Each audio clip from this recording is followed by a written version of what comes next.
mengintip rahasia kokoh bangunan Belanda, yuk. Jejak kolonialisme Belanda di Indonesia sampai saat ini masih dapat kita rasakan. Beberapa di antaranya adalah serapan bahasa seperti handuk, kantor, bahkan wortel merupakan serapan dari bahasa Belanda.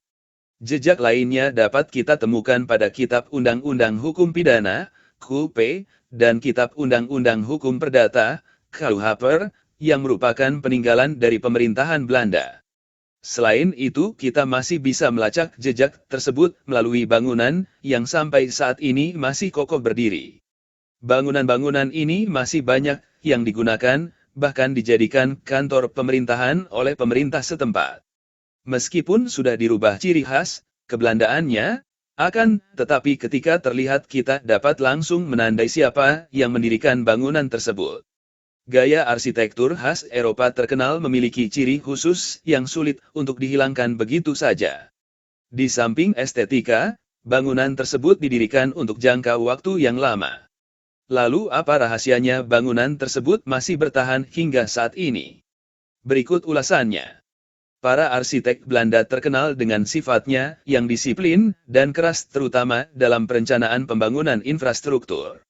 Mereka merancang tidak hanya untuk dijadikan prestise melainkan juga disesuaikan dengan fungsi bangunan tersebut nantinya. Pemilihan bahan baku juga dapat dikatakan ketat karena prinsipnya bangunan terbaik berasal dari bahan baku terbaik. Dengan penguasaan teknik ini tidak heran menghasilkan bangunan yang dapat bertahan lama. Selain itu, kejujuran proyek juga berperan penting dalam prosesnya. Bahan baku. Seperti yang disebutkan sebelumnya, para arsitek Belanda sangat ketat dalam pemilihan bahan baku. Para arsitek Belanda terkenal dengan semen racikan sendiri yang dapat membuat paduan bahan baku menjadi maksimal. Semen yang dibuat merupakan campuran dari batu bata merah yang digiling halus dengan batu kapur sebagai bahan perekat bangunan. Kemudian material batu lainnya dipilih dan diolah secara teliti agar ketahanannya bisa maksimal. Master plan dan anggaran. Sebelum pekerjaan dilakukan, master plan dibuat dengan seksama sesuai fungsi bangunan. Apakah akan menjadi bangunan kantor, rumah sakit, jembatan dan lain sebagainya.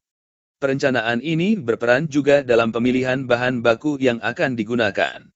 Meskipun terdengar rinci, tetapi mereka tidak sungkan untuk mengeluarkan anggaran yang besar. Hal ini karena perhitungan tersebut akan sebanding dengan kualitas bangunan yang akan dihasilkan. Dengan kata lain, hasil jadi merupakan prioritas utama dan harus sejalan dengan rencana yang dibuat. Pemeliharaan. Tentu saja tidak ada bangunan yang dapat bertahan sempurna selamanya. Faktor lain yang tidak kalah penting adalah pemeliharaan dari bangunan-bangunan tersebut. Banyak bangunan peninggalan Belanda yang masih terawat dijadikan daya tarik wisata di berbagai daerah. Selain kepemilikan pribadi, pemerintah juga berperan besar untuk mempertahankan nilai historis dari setiap bangunan. Contohnya seperti Goa Jepang dan Jam Gadang di Bukit Tinggi, Gedung Sate di Bandung, Museum Fathahillah di Jakarta, dan masih banyak tempat lainnya di Indonesia. Jika dibandingkan dengan kualitas bangunan saat ini yang mudah sekali rusak, rasanya teknologi orang-orang terdahulu jauh lebih maju. Mungkin juga disebabkan karena mental korup pejabat terkait, sehingga alokasi anggaran menjadi amburadul. Sangat disayangkan jika contoh yang baik sudah ada dan diketahui sedangkan kita mengerjakannya seperti tidak tahu apa-apa. Tidak ada salahnya toh mencontoh kebaikan. Pun tidak akan mengurangi rasa nasionalisme.